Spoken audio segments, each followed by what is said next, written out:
वालेकुम वरहमतुल्लाहि वबरकातुहू। दोस्तों, this is your brother Jamil Ahmad Khan and I welcome you all to my YouTube channel. उम्मीद करता हूँ आप सभी लोग खैरियत से होंगे, अल्लाह के अमान में होंगे। दोस्तों, इस वीडियो में we are going to review the IPO of Capillary System Solutions. तो इसमें हम लोग जानने की कोशिश करेंगे इसका शरिया कंप्लाइंस, इसका फंडामेंटल्स और इसमें अप्लाई करना कैसा रहेगा। ये सारी चीज़ें आपको इस वीडियो में मालूम हो जाएगी। तो देर किस बात की, चलिए अपन अपनी वीडियो को शुरू करते हैं।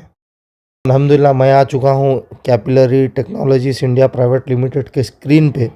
और अगर आप कंपनी करती क्या है वो देखेंगे तो यहाँ पर अबाउट सेक्शन में क्लियरली दिया गया है कंपनी SaaS मॉडल पे काम करती है। SaaS यानी कि सॉफ्टवेयर एज ए सर्विस। अब ये सॉफ्टवेयर एज ए सर्विस का मतलब ये है कि वो कंपनी जिसको अपना कारोबार चलाने के वास्ते सॉफ्टवेयर की ज़रूरत रहती।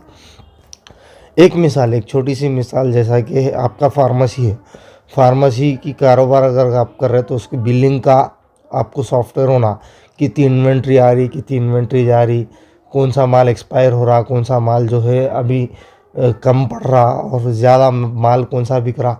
तो जो भी सॉफ्टवेयर आप इस्तेमाल कर रहे हैं अपने बिलिंग के वास्ते, ऐसे सॉफ्टवेयर ये कंपनी बनाती है। और बिज़नेस टू बिज़नेस मॉडल है कंपनी का, यानी कि वो कारोबार जिसका ऑलरेडी कारोबार चल रहा उन लोगों को बेच के ये अपना कारोबार करती है।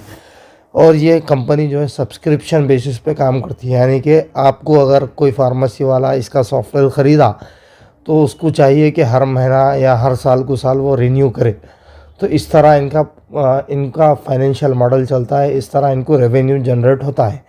तो उसकी पूरी सर्विस वगैरह, ना सिर्फ फार्मेसी की एक मिसाल दिया मैं, उसी तरह जो है हर वो सॉफ्टवेयर का ये लोग जो है काम करते हैं, सॉफ्टवेयर की सर्विस ये लोग प्रोवाइड करते हैं। तो बात करेंगे अब आईपीओ के बारे में। तो आईपीओ इस मार्केट में ऑलरेडी आ चुका है और 18 नवंबर लास्ट है डेट अप्लाई करने की। मैं इतवार के दिन ये वीडियो बना रहा हूँ और 2 दिन बचे हुए हैं इस आईपीओ को अप्लाई करने के वास्ते। और इसकी जो लिस्टिंग होगी वो 21 नवंबर को होगी और आपके डीमैट अकाउंट में 20 नवंबर को ये शेयर्स आ जाएंगे। तो एक शेयर की वैल्यू होगी लगभग 549 टू 577 के बीच में। और इसका लॉट साइज़ है 25 शेयर्स पर लॉट। और जो है ये टोटल इश्यू साइज़ इसका 877 करोड़ है, जिसमें फ्रेश इश्यू जो है 345 है, ऑफ़र फॉर सेल 532 है। ये जो कि मेरे को एक कंसर्न की बात दिखी कि आईपीओ का लगभग 75% प्रमोटर की जेब में जा रहा है और ओनली 25% जो है कंपनी को लग रहा है। ये एक चीज़ सोचने की है इसमें। और दूसरी चीज़, अगर आप बात करेंगे कंपनी ला रही गई को आईपीओ, तो यहाँ पर दिया गया है कंपनी का जितना भी कंपनी को लगेगा आईपीओ से आने वाला पैसा, उसमें से 120 करोड़ ये लोग क्लाउड इंफ्रास्ट्रक्चर कॉस्ट।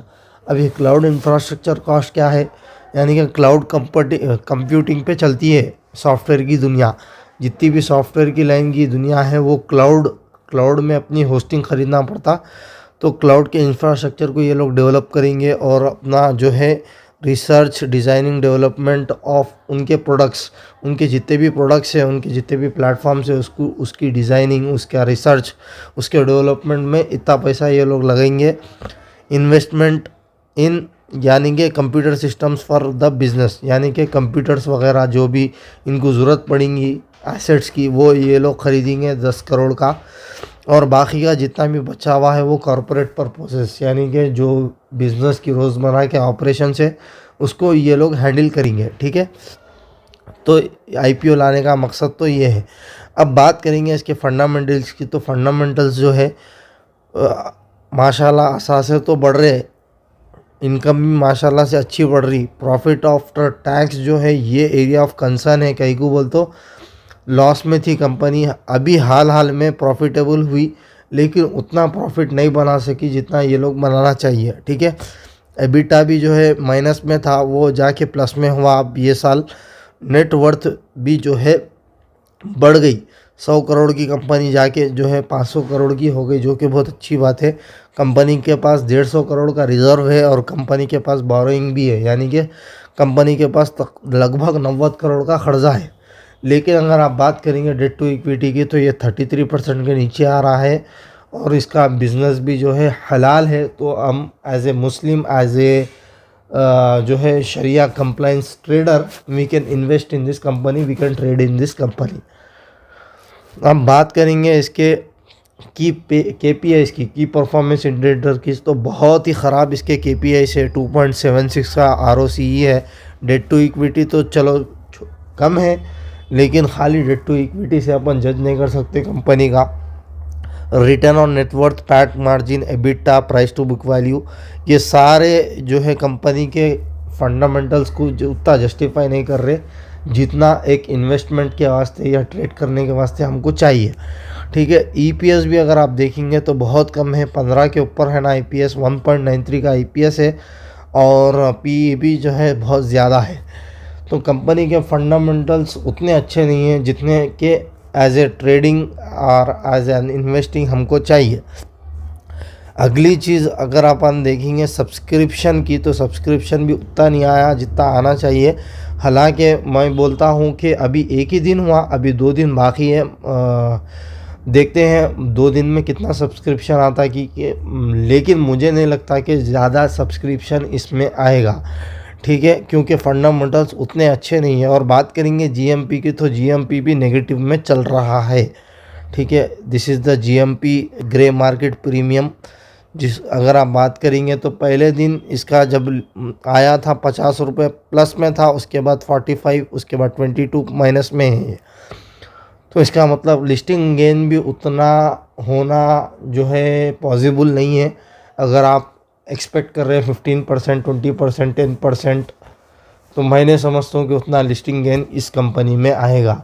अगर आप बात करेंगे मेरी राय की, तो मैं इसको अवॉइड करूँगा because of the low fundamentals और इसके पीयर रिव्यूज़। अगर आप देखेंगे तो ये पीयर रिव्यूज़ जितने भी हैं ना, वो जो है बाहर की कंपनी से, एक भी कंपनी हमारी इंडिया में इसकी लिस्टेड नहीं है। अगर आप रिव्यू की बात करेंगे तो जितने भी पीयर टू पीयर कंपनी से, जैसा कि सेल्सफोर्स, ये भी US लिस्टेड कंपनी है, एडोबी भी, हबस्पॉट भी, ब्रेज भी, ये 3 भी जो है इंटरनेशनल कंपनी से। और इससे इसको कंपेयर करना जैसा कि जो है आप कंपेयर कर रहे जो है हाथी को घोड़े से, तो यही बात हो गई। तो मैं समझता हूँ कि उतना फंडामेंटली साउंड ये कंपनी नहीं है, तो better to avoid this company. तो लेकिन एक डिस्क्लेमर ये भी दे दूँ, ना तो मैं फाइनेंशियल एक्सपर्ट हूँ, ना ही सेबी रजिस्टर्ड इंडिविजुअल हूँ। तो अपना इन्वेस्टमेंट या ट्रेडिंग का डिसीजन अपने फाइनेंशियल एडवाइज़र की सलाह लेते हुए ही आप आगे बढ़े। तो that's it from my side. मैं मिलता हूँ अगली वीडियो में, तब तक के लिए अपना खूब ख्याल रखिए। फंडामेंटल एनालिसिस कोर्स कल इंशाल्लाह ताला हो सके तो शाम में अपलोड कर दूँगा। तो that's it from my side. अल्लाह हाफिज़। अस्सलामु अलैकुम व रहमतुल्लाहि व बरकातहू।